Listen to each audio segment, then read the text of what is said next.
If you're new at final expense sales and are looking for real training, then this video is for you, man. We're going to be playing a live recording of one of our weekly training calls.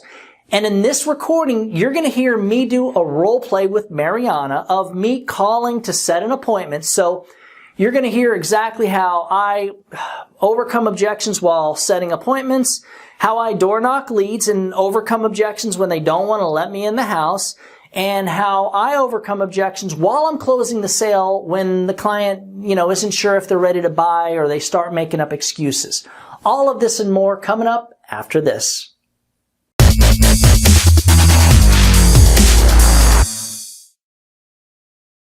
I'm Douglas Massi, and if you haven't already subscribed to our channel, you should probably do that now.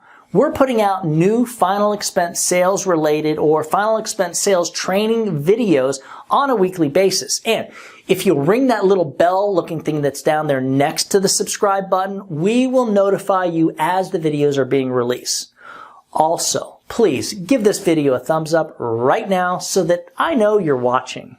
And since we love to hear from you guys, from all of our viewers, please feel free to leave a comment in the comment section below. And if you're on your smartphone, you're going to need to scroll down a bunch, and then you'll see the section where YouTube allows you to leave that comment. As far as I'm concerned, if you're going to spend money on final expense direct mail leads, having the ability to overcome objections is just par for the business. You have to be able to do it.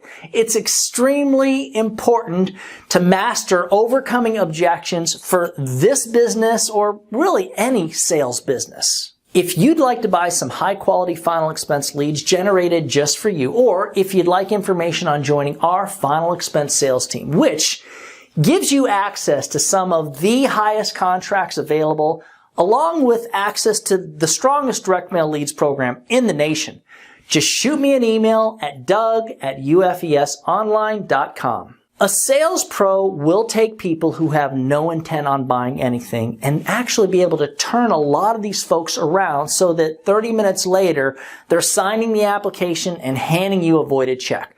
If this doesn't sound like something that you are able to do, then you're probably in the wrong business. Half of my sales generally come from people that give me resistance, and I have to figure out a way of turning them.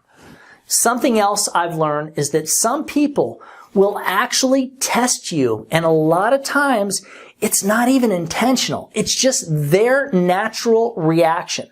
These folks actually want to buy from you, but they'll give you an objection so that you have to overcome it, which shows them that you know your business and are exactly the right person that they need as their life insurance agent. So, with all that being said, by the time you finish listening to this training call, you should at least have a basic knowledge for what to do when one of your clients gives you some resistance by throwing objections your way.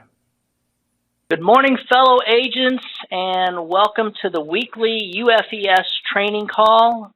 Today we have got, I believe, a good topic, and I think that it is impossible for you to be on this call right now and not learn something. I've got a few good things planned out. So to me, one of the hardest things that I had to deal with when I first got into the insurance business was overcoming objections. So we're going to talk about that. I'm going to touch on how to do it. I'm going to read to you the appointment setting script. We're going to read that out. I actually spoke with Mariana and asked her if she wouldn't mind doing a little role playing with me with setting an appointment. And I told her to give me a hard time, not to make it easy. So she's been doing this for years. So I think she knows your typical, the kind of excuses that our clients give. So hopefully, Mariana, you're going to do that for me. And, a couple things real quick. I do want to remind you guys, I know we got a lot of new agents came on board the last couple of weeks. For those of you who put in your direct mail leads order, remember, and I try to tell everybody up front, remember, this is a weekly standing order. This is the only way for you to really get any consistency and get through the learning curve. And, that's the good part. The bad part is I need you to be patient. It takes about 4 to 5 weeks for those leads to start coming in. In other words, your first week or two, you might only get, 5, 10 leads, but then you'll start getting the full orders in on a weekly basis after about 5 weeks. So try to be patient. One of the things I firmly believe in is that you should order maybe Facebook leads because they start coming in immediately while you're waiting for your direct mail to come in. So I just want to bring that up to all you guys. And the nice thing about those of you who are working with us on our sales team is that you have access to those type of things and at cost. I don't believe in making money off of our agents on our sales team off of leads. That's just not our thing. To me, I want you to get out there to do really good, to get through the learning curve, to get out selling and making sales and closing as many sales as possible so that we all benefit. And that is, to me, how this works. And that's how our agency is designed. It's not designed so that no matter what, I'm making money. It's designed so that as long as you're making money, I'm making money too. And we all get to share in this. Another thing, I wanted to mention that I know I mentioned it. Royal Neighbors is now doing true Social Security billing. I spoke with the VP of something, I don't know, marketing, the VP of marketing. I spoke with him last week on Thursday, and I tested him. I gave him I said, listen, so you got the 3rd coming up on Sunday. If you got people that are supposed to be getting payments drafted on the 3rd, the banks are closed on Sunday. What day are you going to draft it? He told me Friday. We're going to do it the same day that Social Security pays. So we are really excited about this because now, one of the issues we had with Royal Neighbors in the past was that they weren't drafting correctly. Well, now they're doing it right. So, guys, that to me is awesome. And when I say correctly, look, to me, and just those of you new agents, just to be clear, you always want to lead with a carrier that has this ability. Your main carrier needs to draft on the day they receive their Social Security benefits, because if the 3rd falls on a Sunday and these people get their money on Friday, they may take it all out of the checking account and leave $10 in there. And then Monday, the regular companies like Mutual of Omaha, for example, they're going to go to draft, and guess what? No money there. It's not going to be there. So then you're going to get, the worst part is they're going to pay you 9 months of a sale you didn't even make. So we don't want to start it out that way. So guys, that's your one big tip of the day. So what I'm going to do is I'm going to read this script to set an appointment with Mariana. And, let me just say this. These folks, even though they're filling out the card, the Facebook thing, the lead cards, what have you, they're getting calls all the time from telemarketers nowadays. I mean, I'm getting them like crazy. I know that you guys are too. So we got to remind them right off the bat that they had made first contact. In other words, they contacted us. We're simply just giving them what they wanted. That's all we're doing. So let me pull up the script. Let me see if I can find Mariana on this list of callers. Okay, let's see. Here we go. And unmute. Hey, Mariana, can you hear me? Yes. Okay. All right. Perfect. All right. So I'm going to do the script, and let's just start. Oh, it's over. And ring, ring, ring, ring. Hello. Hi, Mariana. This is Douglas. How are you today? Good. Who is this? This is Douglas Massi.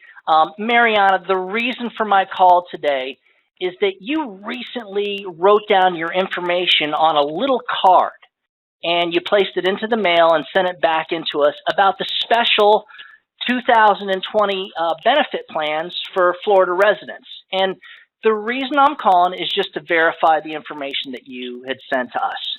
And it does say here that you are 60 years old. Is that correct? Yes. And that your address is 223 Main Street. Is that correct? Yes. And under the spouse's information, you didn't put anything. So I'm assuming it's just you. Correct. Okay, great. Well, again, my name is Douglas Massi, and I'm your local benefits coordinator. Now, I do need to meet with you for just a few minutes to figure out what you qualify for. And I'm actually going to be in your area tomorrow, and I have an opening to stop by between 9 and 9:30. How's that with you, okay? I don't want anybody coming to my home. Okay, look, Mariana, and I'm sorry. Remember, I'm just giving you the information you had requested, but you know what? I don't blame you. The last thing that I want is someone that's going to come to my house and maybe be pushy. So I promise you, Mariana, I am not going to do that. I am simply going to bring this information to you, go over it with you, and you're either going to be pleasantly surprised and very happy or not, and we'll shake hands and I'll be on my way. So do me a favor. Go grab a pen and paper. I'm going to give you some important information. But I can tomorrow. I have a doctor appointment. Oh, tomorrow's okay. What time is your actual doctor's appointment? Well, it's at 10 o'clock. Okay, not a problem. So you should definitely be home, I would say about 3, 4 o'clock then, right? Maybe, yeah. Okay, okay, all right, not a problem. Do me a favor. Go grab a pen and paper. I'm going to give you my information. Okay, give me just a second. All right, I'm ready. Okay, and I'd like you to just put down my name, first of all. It's Doug, D-O-U-G, Massi, M-A-S-S-I. And go ahead and put down tomorrow is Tuesday between 3 and 4 o'clock. And Mariana, I'm going to ask that you go ahead and put that on your calendar or your refrigerator so that you don't forget. Now, let me ask you this. When I get there, are there any guard gates or locked gates or big dogs that I need to deal with when I arrive? No, I have a dog, but he's okay. Okay, you have a dog, but he's a little one. He's not. I'm going to be okay. All right. And any guard gates or anything like that? No, it's just a house. It's just a house. Okay, very good. Well, perfect. Now, Mariana, again, I appreciate your time on the phone. I look forward to seeing you tomorrow afternoon about 3 to 4 o'clock. You have a great day, and we'll see you then. Bye-bye now. Thank you. Bye-bye. All right, guys. So that's basically the idea of I asked her to give me a little bit of a hard time. So the trick is you have an answer, because that's one thing. And what she did, I love that. They will tell you tomorrow's a bad day. I've got a doctor's appointment like they're going to be there all day, and that's not the case. So I always find out when that doctor's appointment is going to be. And now I know, okay, you're not going to be all day, so we can do it later in the afternoon. And so when I show up around 4 o'clock, she knows. She knows what's going on. She knows that I'm going. Now, let me just give you guys a tip with the appointment setting. If I get a call from that phone number, I am not going to pick up. I'm going to assume that she's gotten buyer's remorse already. She tried to get rid of me once. She's going to try to get rid of me again. She's going to leave me a message. Oh, tomorrow's a bad day. Something came up. Blah, blah, blah. You know what? I'm not listening to that. I'm going there anyways. So there's your big tip. Now, that same kind of method that I just used, I do the same thing when I'm door knocking leads. And, we want to be, when we're door knocking the leads, we want to be as vague as humanly possible. So, and, the main, I would say you're going to be door knocking with either a direct mail lead card. You're going to have the card printed out with their handwriting on it, or you're going to go there with a printout of the name on the list from Facebook. In other words, if they fill out the form on Facebook, what I do is I just go with the list of names. Now, you can print out a picture of the eagle that's on the website with their name on it. You can do that too. I don't even do that.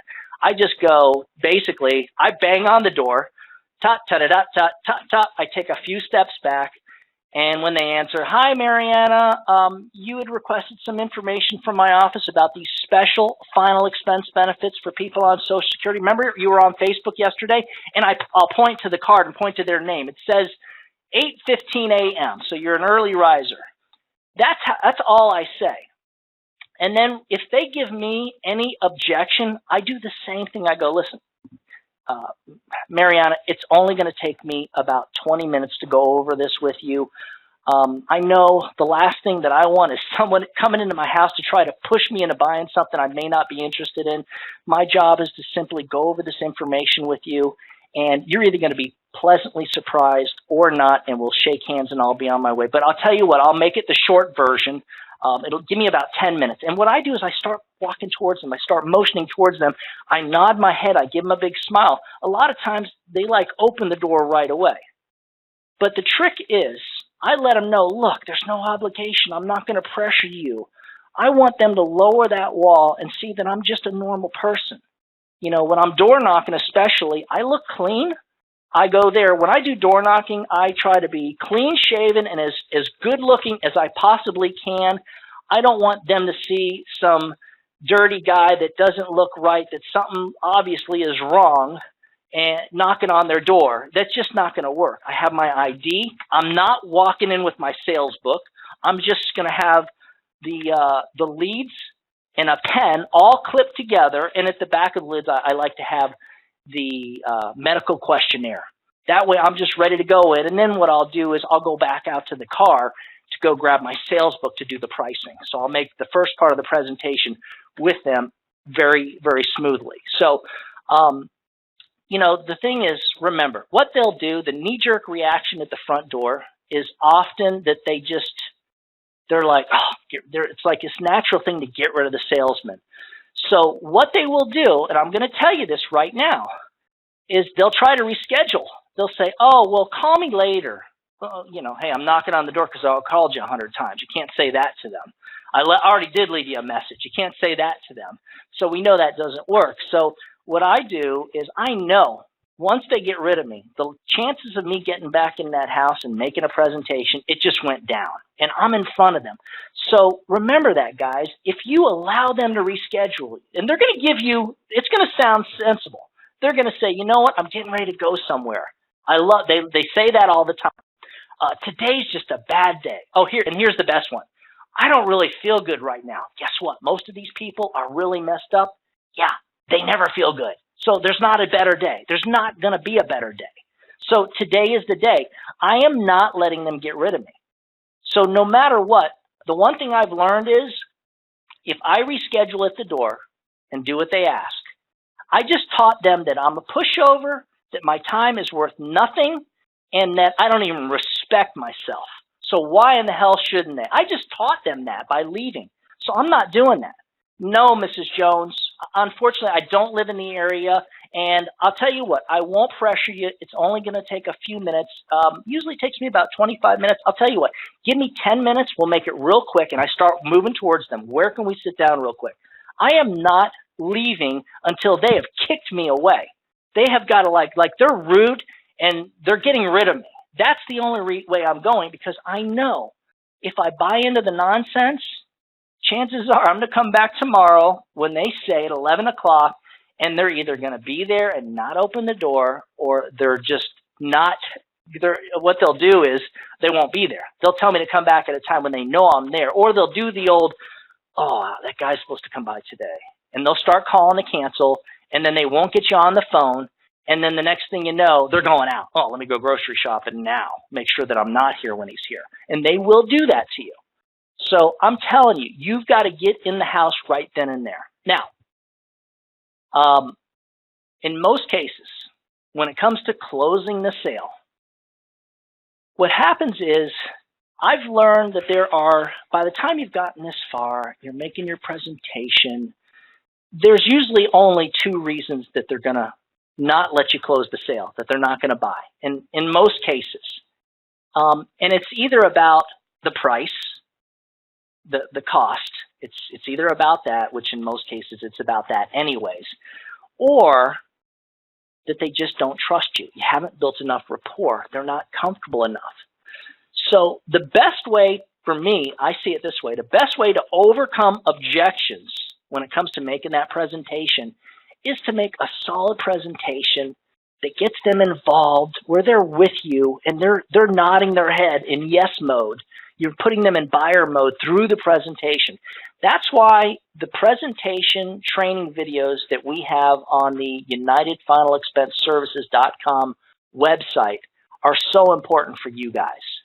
because you really need to do what I'm doing in those videos as close to it as possible. If anything, more. You need to do more things. You need to spend more time with them. I've never heard of anybody that spent less time that did better. To me, the trick is to spend as much time and build as much rapport as humanly possible. And to make the presentation that actually touches on those objections through the presentation, which is exactly what our presentation does. So keep that in mind, guys. To me, some will still object. Some people will still object while you're making your presentation. They'll give you another objection. And that's why, to me, it's important to have a way of doing a price drop close. And there's actually a video on our website that tells you how to do the price drop close. So expect it. To me, we're walking and we're making a presentation. We're getting objections on the phone. We're getting objections door knocking leads. We're going to get objections closing the sale. If you expect it and you know how to deal with it, you have a way to overcome it, then that's the way to do it. So to me, I know what to do. And I look at it that way. So let's say they're giving me the first objection. I'm closing the sale. They're giving me the first objection. It's always usually about the money. Unless they're saying, if they say, it's usually, well, I really can't afford anything right now. I'm going to, and then they give you some excuse. Well, I've got these bills coming up. I've got this. The car broke down. Whatever the excuse is, and this is what they love to do. Well, I won't be making a car payment after December. Why don't you call me back in January? I love when they do that. It's all horse shit. So don't listen to it. Don't believe it. Buyers are liars. So you got to overcome that objection. So what I'll do is a price drop close. And I'm not going to do the price drop close for you guys right now. It's on the website. And those of you who are on the sales team who are listening to this call, you have access to it. So I would say do that. But the second objection, what will happen is you'll do that price drop close, and then they'll start with the second objection. That, to me, is when I know it's probably about trust, because that's how it usually goes. The first objection, we'll assume it's about cost, and that's what they usually say. Well, I can't. It's the money thing, and then they use the money reasons. But the second one is, well, I need to talk to, and I had a guy do this the other day. Oh, no, a lady did this. She needs to talk to her accountant.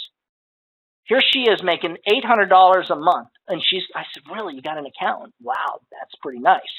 And I'm thinking to myself, wow, you don't trust me. So I need to build this rapport. So what I did is I said, listen, Mrs. Jones, I get your hesitation. We just met about 40 minutes ago, and you don't know me from Adam. Understood. This is when I pull out my driver's license. This is when I pull out my insurance license. And what I do is I give them a story. I let them know, look, Mrs. Jones, I know you're hearing stuff out there all the time from your neighbors, people getting ripped off and getting lied to. Oh, I hate it when that happens to me. And I totally know what it's like to be stolen from, and I understand, And Mrs. Jones, just to be clear, the last thing that I'm going to do is something that would endanger this license. And I show them my insurance license. This insurance license is what feeds my family.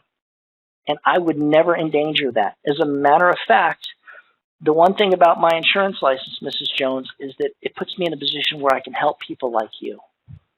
And that's how I hit them. That's how I build up more rapport. I give them that. And you guys, what I'm going to suggest is this. You want to have a personal commercial that you use to build rapport at the beginning, as we talk about in the training. In the beginning of your presentation, you want to have your personal commercial sharing all about you. But then you want to have a secondary commercial. And I'm not going to go over that right now because, again, you have access to that in the training. But I do start with my license, and I talk about my history and how I help people, and I get into it. And I'm going to suggest you guys do a personal, canned story that you can use to rebuild rapport. So you've got the personal commercial for building a rapport, for helping you in the beginning of your presentation. And then you've got this secondary one designed specifically for one thing, overcoming their objection where they don't trust you. So, and one of the things I let them know is, look, Mrs. Jones, I'm the only guy that's going to be at your funeral, giving your daughter Sarah a check. And that's what I do. And those of you who've done the training, you know we want to talk about the beneficiary throughout the presentation so that when they give us an objection, we can go, well, wait a minute, Ms. Jones, I know you said you don't want Sarah coming out of pocket. And that's the last thing. You'd rather her actually get something to remind her of her dear old mom. And that's the way you want to do that. You need to bring that beneficiary back up and use them to close the sale. And then you want to do the close again, the price drop close. And again, I'm not going to get into that. That's on the training. Guys, so look, that's basically it. That's the things that I wanted to talk to you guys about and go over. Real quick call. But to me, if you don't right now have a way of overcoming objections, then you're not ready. And that's okay, because we learn as we go. I didn't when I first got into it. When I first started going out and selling, I didn't. So what I'm going to suggest you do, you guys on the sales team, you all have access, go into the website. You're going to see videos on overcoming objections. I actually got a webinar on one way to do it, and then a secondary video. So you guys all have access to all that on the training site, UnitedFinalExpenseServices.com. And for those of you who are newer members of our sales team, welcome aboard. And it's good to see you guys are logging and doing your training and getting ready to go out there. If you haven't put in your lead orders for Facebook leads, I would say, you know, if you're ready to go out and sell and you know that you're not going to get direct mail leads for a few weeks, don't wait. Get out there now. There's no reason for you to wait. We can get you Facebook leads within the next couple of days. So, guys, I hope everybody has a wonderful week. Remember, when we put the needs of our clients first, everything else usually takes care of itself. Have a great week and happy hunting. Bye-bye now.